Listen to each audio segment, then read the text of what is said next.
Você é um padre na abadia de Westminster, 1396.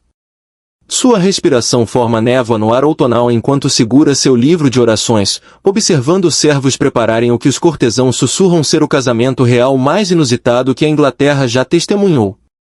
Quando as grandes portas de carvalho se abrem, seus olhos se arregalam de incredulidade.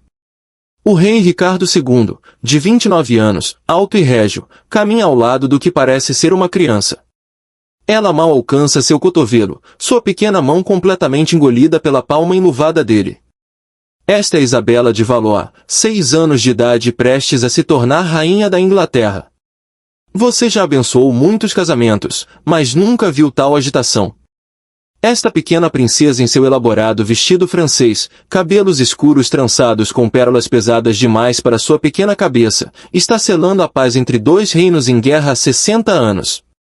Mas a história desta noiva criança se tornará um dos contos mais trágicos da história medieval. Se você é fascinado pelas verdades ocultas da história, aperte o botão de inscrever-se agora. Comente de onde você está assistindo, é incrível explorarmos essas histórias antigas juntos. Mas o destino de Isabela seria mais sombrio do que qualquer um imaginava. O casamento nunca foi pensado para ser uma história de amor. Foi a obra-prima da diplomacia medieval, uma peça de xadrez humana de 6 anos movida pelo tabuleiro para acabar com a devastadora Guerra dos 100 Anos. Isabela nasceu em 9 de novembro de 1389, no Palácio do Louvre em Paris, filha mais velha de um dos monarcas mais problemáticos da Europa medieval. Seu pai, o rei Carlos VI da França, sofria de surtos de loucura que o transformavam de governante capaz em lunático delirante. Imagine a infância da pequena Isabela nesta corte instável. Um dia Carlos poderia balançá-la no joelho, cobrindo-a de presentes. No seguinte, ela o encontraria encolhido em cantos, gritando sobre assassinos, ou parado imóvel por horas, convencido de que seu corpo de vidro se despedaçaria se ele se movesse. Por quase 60 anos, Inglaterra e França estavam travadas em conflito brutal. Aldeias francesas jaziam em ruínas, nobres ingleses gastaram fortunas financiando campanhas. Ambos os reinos estavam exaustos. A ideia de casar Isabela com Ricardo II surgiu durante negociações secretas em 1395. Os franceses ofereceram não apenas a filha mais velha do rei, mas um dote de 800.000 francos e uma trégua de 28 anos. Havia um obstáculo: Isabela tinha apenas 6 anos. Mesmo pelos padrões medievais, isso era excepcionalmente jovem para uma noiva real. O casamento aconteceu 2 vezes. Isabela tinha 7 anos quando se casou com Ricardo II em Calais em 31 de outubro de 1396. Ela usava vestido de tecido dourado, tão pesado com bordados que precisava de ajuda para caminhar. Seu novo marido ajoelhou ao nível dela para trocar anéis. Testemunhas notaram como ele gentilmente ergueu seu queixo quando ela pareceu assustada. 1 ano depois, ela foi coroada rainha na abadia de Westminster. Várias pessoas morreram no tumulto para ver a famosa noiva jovem. A cerimônia foi uma exibição espetacular de pompa real projetada para mostrar que este casamento incomum tinha total apoio da coroa. Isabela processou pelas ruas de Londres numa liteira decorada com rosas inglesas e flor-de-lis francesa, simbolizando a união dos reinos. Ela usava uma coroa especialmente feita para sua pequena cabeça. O banquete de coroação durou 3 dias, com entretenimento incluindo malabaristas, músicos, apresentações teatrais elaboradas. Isabela sentou à mesa principal ao lado de Ricardo, beliscando comida com maneiras cuidadosas enquanto nobres brindavam a saúde da rainha criança. Mas cortesãos experientes já se perguntavam quanto tempo esta paz duraria. Tréguas medievais eram coisas frágeis. Ricardo instalou Isabela em apartamentos no Palácio de Westminster, com uma casa que misturava atendentes franceses e ingleses. Seus dias eram preenchidos com aulas, idiomas, realizações cortesãs, etiqueta complexa da vida na corte inglesa. Ricardo demonstrava interesse ativo em sua educação e bem-estar. Crônicas contemporâneas o descrevem visitando regularmente, trazendo presentes de todo o seu reino. Pássaros exóticos da Irlanda, livros refinados de Oxford, instrumentos musicais. Outras crianças na corte rapidamente aceitaram Isabela. Ela encontrou amizade particular com Margaret Roland, filha do meio-irmão de Ricardo. Margaret era apenas 2 anos mais velha, mas parecia mundana para a jovem rainha. Margaret ensinou Isabela jogos infantis ingleses, ajudou-a a entender quais damas de companhia podiam ser confiáveis, alertou sobre correntes políticas subterrâneas que nem as crianças podiam escapar completamente. Por que os nobres ingleses se observam tão cuidadosamente? Isabela perguntou uma vez. Na França há facções, mas aqui todos parecem estar esperando algo acontecer. Margaret explicou que o reinado de Ricardo havia sido marcado por conflitos com nobres quase desde o início. Havia sido uma grande rebelião quando ele era jovem, e ele nunca perdoou completamente aqueles que se opuseram a ele. Isabela absorvia essas lições seriamente, começando a entender que sua vida estava conectada a forças muito maiores que ela mesma. Os anos de 1397 e 1398 passaram pacificamente para Isabela. Ela cresceu de criança minúscula para menina confiante, o inglês se tornando fluente, compreensão da vida na corte mais sofisticada. Mas os primeiros sinais de problema vieram no início de 1399, quando Isabela notou mudanças na atmosfera da corte. Conversas paravam mais abruptamente quando ela aparecia. Suas damas de companhia trocavam olhares preocupados. O próprio Ricardo parecia diferente. Visitas aos apartamentos de Isabela se tornaram menos frequentes, e quando vinha, parecia preocupado, olhando em direção ao Tâmisa como se esperasse navios no horizonte. A verdade era muito mais séria que transgressão de criança. Ricardo estava enfrentando a maior crise de seu reinado. Seu primo Henry Bolingbroke, que Ricardo havia exilado, havia retornado à Inglaterra com um exército. Isabela primeiro percebeu a gravidade quando acordou para encontrar várias damas inglesas haviam desaparecido durante a noite. Margaret Roland rompeu em seus aposentos naquela noite, o rosto pálido de medo. Você deve fazer as malas imediatamente. Apenas coisas essenciais. Estamos deixando Westminster esta noite. Para onde vamos? Isabela perguntou, o coração acelerando. Para a torre, Margaret respondeu. O rei diz que é para sua segurança. A Torre de Londres era tanto palácio quanto prisão. Em tempos de revolta política, a distinção frequentemente se tornava sem sentido. Na torre, Isabela foi instalada em apartamentos confortáveis mas claramente projetados para conter. As janelas tinham grades, guardas ficavam em cada entrada. Pela primeira vez desde chegar à Inglaterra, Isabela se sentiu verdadeiramente isolada. Ricardo veio vê-la no segundo dia, e a mudança nele foi chocante. O rei confiante e bondoso havia sumido, substituído por um homem que parecia ter envelhecido anos em semanas.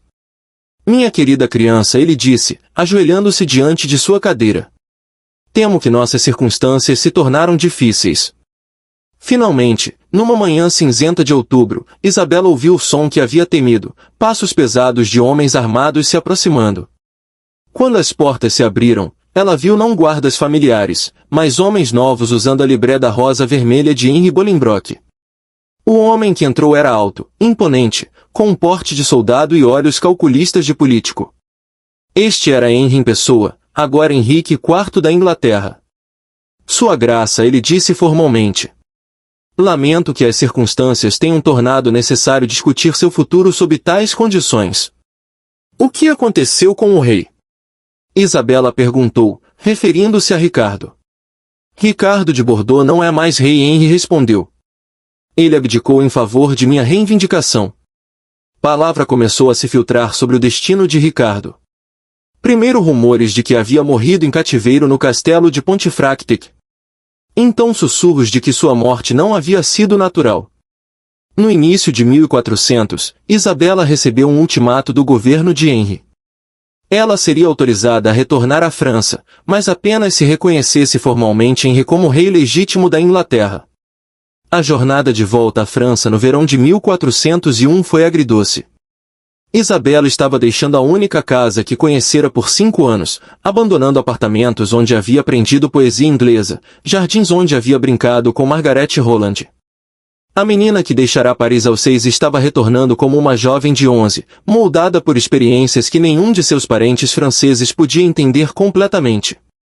Sua mãe foi mais acolhedora, mas também calculista. A rainha imediatamente começou a considerar como a posição única de Isabela poderia avançar interesses franceses. Como viúva de um rei inglês, Isabela tinha status diplomático que poderia ser valioso. Os meses seguindo seu retorno foram um período de ajuste. Ela não era mais criança, mas ainda não adulta. Aos 11, havia experimentado mais revolta política e perda pessoal que a maioria das pessoas encontrava numa vida inteira.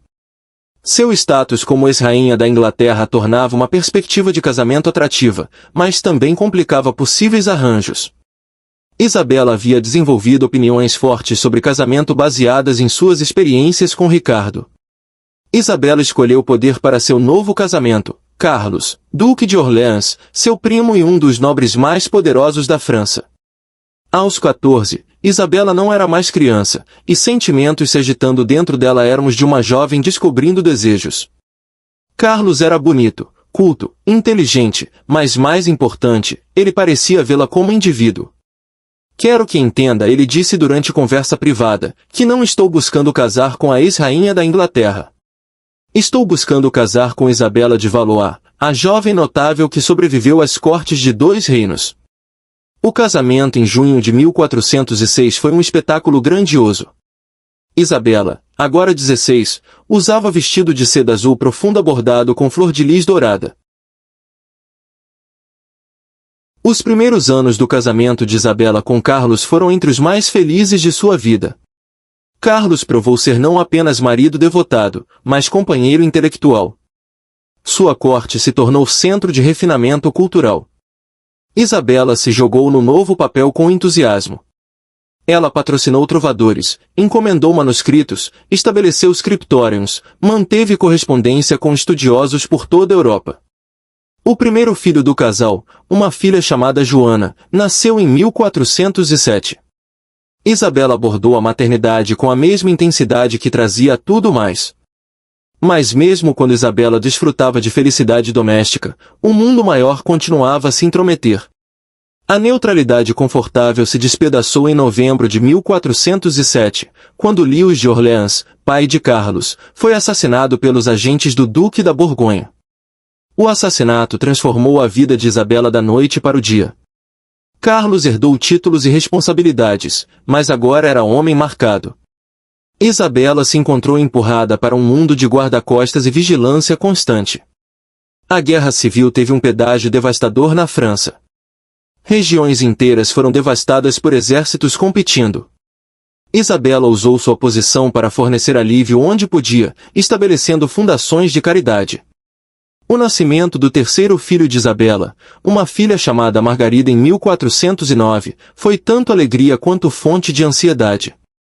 Isabela agora tinha 20 anos, repetidas gravidezes cobrando pedágio em sua saúde.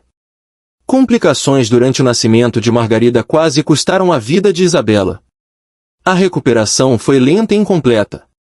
O nascimento havia danificado permanentemente sua saúde, deixando-a enfraquecida e suscetível a várias doenças. Isabela de Valois morreu em 13 de setembro de 1409, aos 20 anos. Havia vivido uma vida abrangendo 3 reinos e 2 casamentos. Seu cortejo fúnebre foi um dos maiores vistos na França medieval. Representantes de toda a Europa vieram prestar respeitos. Se esta história de sobrevivência e resistência te comoveu, aperte o botão de curtir agora mesmo. Inscreva-se e ative o sino para mais histórias medievais chocantes que revelam as verdades brutais por trás do poder real. Comente abaixo. O que mais te surpreendeu na história de Isabela? O casamento infantil aos 6? Sua sofisticação política aos 9? Ou sua morte trágica aos 20? Compartilhe este vídeo com qualquer um que pensa conhecer história medieval. Porque a história real é sempre mais humana, mais brutal e mais inspiradora que qualquer conto de fadas.